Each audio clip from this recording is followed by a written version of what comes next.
लिखे हुए हैं, ठीक है। हम करेंगे क्या, नीलेश आपको एनिमल्स के नेम बोलेगा, आप उसका जो ओरिजिनल साउंड है वो निकाल कर बताएंगे, ठीक है। और फिर नीलेश आपको बताएगा कि उसके नेम को इंग्लिश में क्या बोलते हैं, ठीक है। समझ गए सारे बच्चे?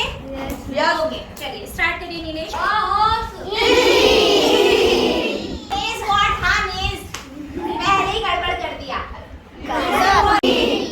नेज और डंकी,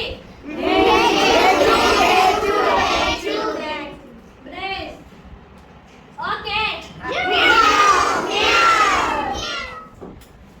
म्यूज और डॉग,